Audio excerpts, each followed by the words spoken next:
Welcome back to the deep dive. Today, we are shifting gears completely. We're moving away from the high-level overviews and stepping right into a high-intensity, exam-focused session. Yeah.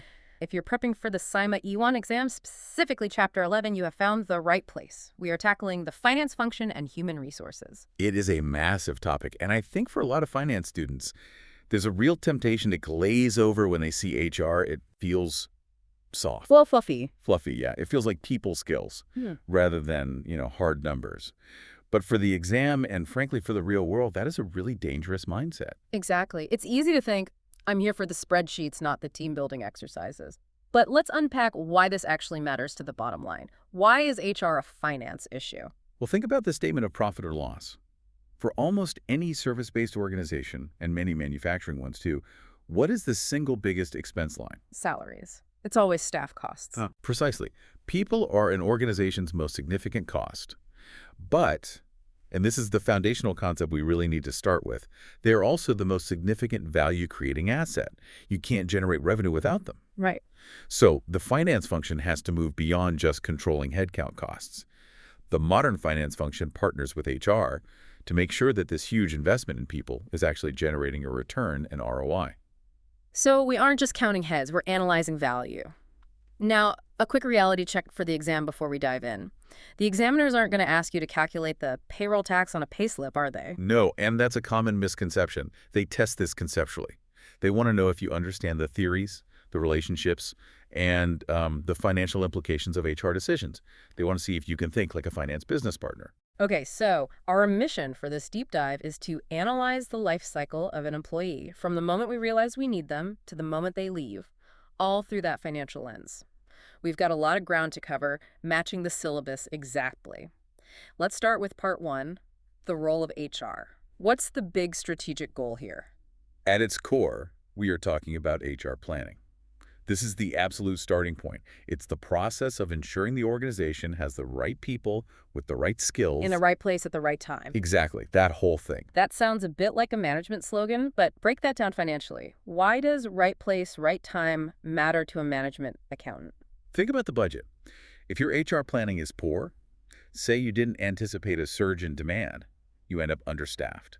That leads to panic hiring, which is expensive, or paying massive overtime rates to existing staff, or using expensive agency contractors. And that all shows up on the variance report. It creates a significant adverse variance in your labor budget.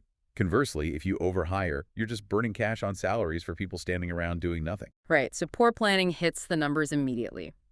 Now, the syllabus highlights a specific type of employee here. The knowledge worker. Who are they? These are employees whose main capital is, well, their knowledge. Software developers, researchers, and, yes, accountants. In the modern economy, these are the real value drivers. And I assume they're harder to replace than your average worker? Much harder. From a finance perspective, they represent something called corporate memory. If a knowledge worker leaves, they literally walk out the door with a proprietary understanding of your systems, your clients. Replacing them isn't just about the recruitment fee. It's the lost productivity while the new person gets up to speed. So retention is key. Retention strategies for knowledge workers are financially critical because their assets walk out the door every single evening. That leads us to the concept of high-performance work arrangements. This term comes up a lot. What does it actually mean? It's about creating a culture of excellence.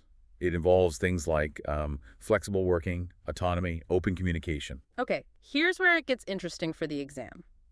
Students often think high performance just means working harder or longer hours. Exactly, and that is a common exam trap. It actually means working smarter. It's about engagement. If you give people autonomy, productivity usually goes up. Productivity is a key financial metric output per unit of input.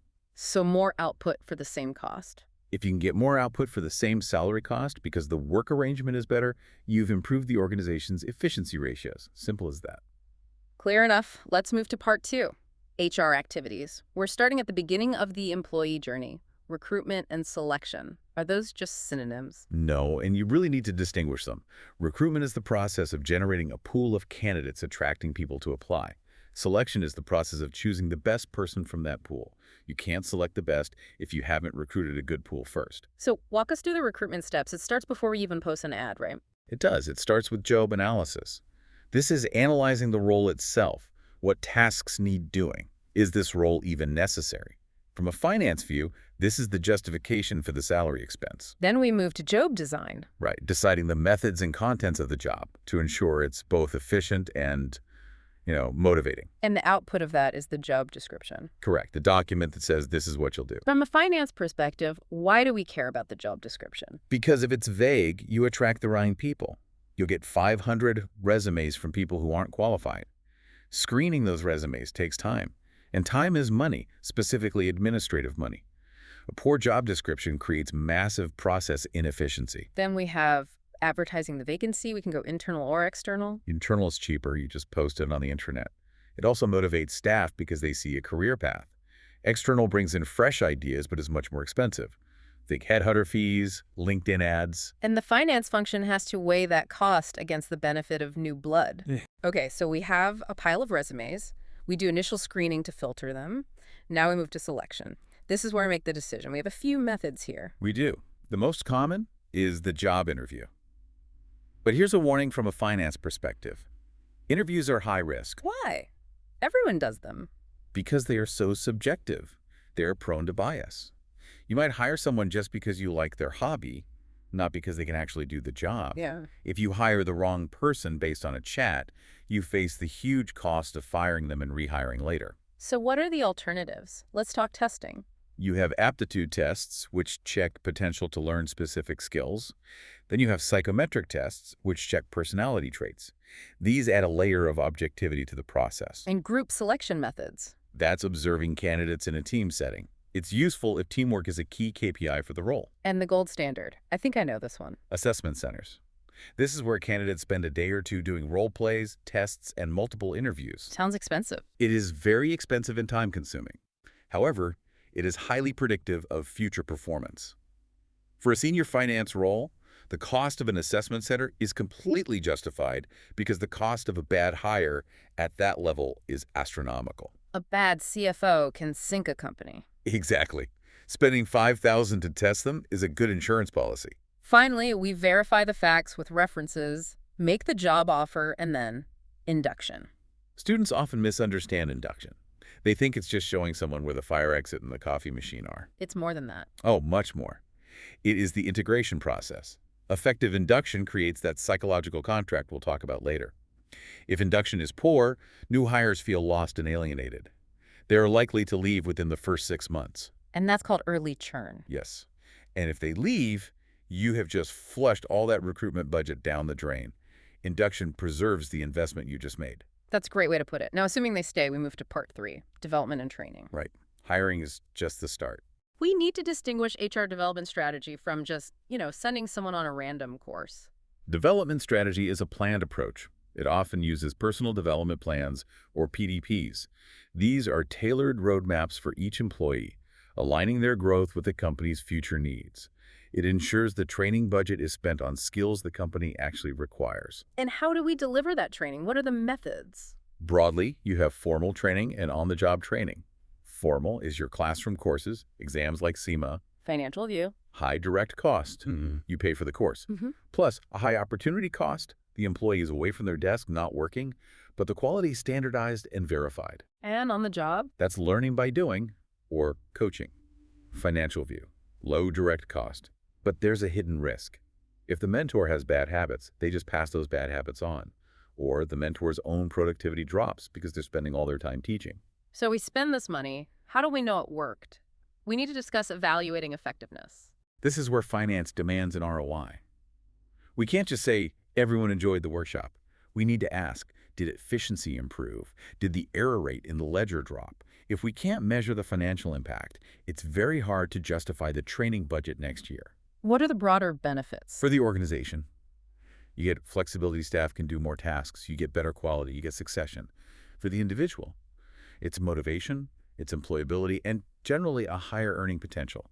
It's a win-win, provided the cost is managed. You mentioned succession. Let's talk about career management and succession planning. Succession planning is vital risk management. You have to ask, if the finance director quits tomorrow, is there someone ready to step up?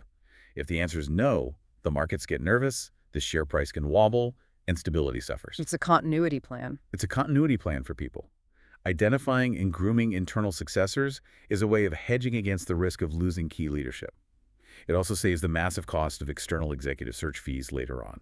Moving on to part 4, appraisals and performance management. Performance management is the umbrella term. Its purpose isn't just to judge people. It's about aligning individual output with organizational objectives. If the company wants to grow market share, the sales team's targets need to reflect that. Let's break down the appraisal techniques. We have the traditional general or top-down approach. That's the manager rating the employee. It's simple, cheap, but it's very one-sided. Then there's self-appraisal. Good for starting a discussion, but employees rarely rate themselves objectively. They either overstate to get a bonus or understate due to a lack of confidence. What about upward appraisal? That's staff rating their manager. It's very useful for spotting bad management before it causes the whole team to quit. And the big one, 360-degree appraisal. That is a holistic view feedback from the boss, peers, subordinates, and maybe even customers. It gives the most accurate picture, but it is very time-consuming to collate. From a finance view, the administrative burden is high, so it's usually just for senior roles. Now, appraisal and reward, how do they link? This is a common exam trap. You have to understand the tension here. If appraisals are linked strictly to pay, employees will hide all their weaknesses because they want the money. But if appraisals are only about development, with no link to pay, employees might not take them seriously. It's a balancing act. And what are the barriers to effective appraisals? Oh, there are many.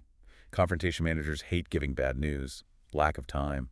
And then there are biases like recency bias, judging someone only on the last month's work, or the halo effect, where one good trait makes you ignore all the bad ones. Okay, part 5. This is the heavy theory section, motivation. For the exam, you need to know your theorists inside and out. Let's run through them. Taylor. Frederick Taylor. Scientific management. People are basically machines. They are motivated only by money. You pay per piece produced. It's efficient for simple, repetitive tasks, but it completely ignores the human element. Mayo. Eldon Mayo, the Human Relations School. He discovered the Hawthorne effect. He found that, actually, social needs matter. People are motivated by being part of a group and simply by management paying attention to them. Maslow. Abraham Maslow, the hierarchy of needs. It's a pyramid. Basic needs like food and shelter at the bottom, self-actualization at the top. The finance takeaway is this. You cannot motivate someone with personal growth if they are worried about safety like job security or paying their rent. Hertzberg. Frederick Hertzberg. This is critical for the exam.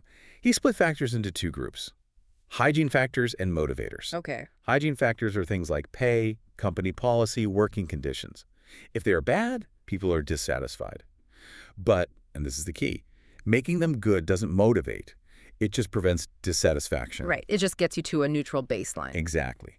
True motivation comes from the work itself. Yeah. Recognition, responsibility, achievement. Those are the motivators. Douglas McGregor. Douglas McGregor. Theory X and Theory Y. It's about a manager's assumptions. Theory X managers assume staff are lazy and need to be coerced. Yeah. Theory Y managers assume staff are ambitious and want responsibility. Your management style affects costs. Theory X requires expensive layers of supervision. Victor Vroom. Expectancy theory. It's basically an equation. Motivation equals valence times expectancy times instrumentality. Yeah. In plain English, do I want the reward? Do I believe I can hit the target? And do I trust that you'll actually give me the reward if I do? If any of those is 0, motivation is 0. Goal-setting theory. That's Latham and Locke. It says targets must be difficult but achievable. If they're too easy, there's no effort. If they're too hard, people just give up. We should also mention Mullins here. Yes, Mullins emphasized that motivation is a complex mix. It's the individual, the job, and the work environment, all interacting. It's not one size fits all. And the psychological contract. This is not a written document. It's the set of unwritten expectations between an employee and employer. If I work hard, you will treat me fairly. If the company breaks this, say, by freezing pay while making record profits, motivation just collapses, even if the written contract is honored. So how do we apply this to job design? Well, we can use job rotation, moving people around, to prevent boredom. Job enlargement, that's giving them more of the same type of work. It's a horizontal expansion. And job enrichment? That's the vertical expansion, giving them more responsibility and challenge. This links directly back to Hertzberg's motivators. Part 6. Rewards and incentives. The financial nuts and bolts. The main aims of pay are recruitment, retention, motivation, and, of course, compliance with the law. We have pay structures. You have fixed pay time based, like a salary. It's safe for the employee and a predictable cost for the employer. And then you have variable pay linked to performance. Let's talk about total reward schemes. This is the modern approach. It recognizes that it's not just about the salary. It's the pension, the gym membership, the culture, the flexibility. It's the total package that attracts and retains talent. Now, incentive schemes. We have performance-related pay, PRP, linking pay to individual output. We have bonus schemes, which are lump sums for hitting targets. And profit sharing, or share schemes, which try to align the employee's interests with the shareholders. But there is a significant financial risk here, right? A huge risk. Incentives can lead to what we call dysfunctional behavior. If you bonus a sales team purely on volume, they might sell to customers with bad credit ratings just to hit the number. They game the system. So finance has to design controls. Finance has to design controls to prevent this kind of short-termism. Finally, part 7, business partnering and KPIs. How do we measure the HR function? From a finance perspective, we need hard data to justify the HR budget. We look at key performance indicators, or KPIs. Let's list the big ones. Revenue per employee. A classic efficiency measure. Total revenue divided by headcount. If this is going up, we're getting more efficient. Employee satisfaction index. Often a leading indicator. If satisfaction drops today, customer service drops tomorrow, and profits will drop next year. Engagement level. Are they emotionally committed? Engaged staff go the extra mile, which has a direct financial benefit. Employee churn rate. The percentage of staff leaving. High churn is a massive cost driver of recruitment fees, training, lost productivity. If churn is high, something is very wrong with management or pay. To hire. The efficiency of the recruitment team. An empty seat, especially in a sales role, is lost revenue every single day. Salary competitive ratio. Are we underpaying or overpaying compared to the market? Underpay, and you lose your best staff. Overpay, and you hurt your margins. Why does finance track these? Why not just let HR handle it? Because human capital trends predict future financial performance. High engagement usually leads to higher revenue. High churn predicts higher costs. Finance uses these non-financial KPIs to forecast the business's financial health. So what does this all mean? We've seen that HR is not an isolated, fluffy department, but a key driver of financial value.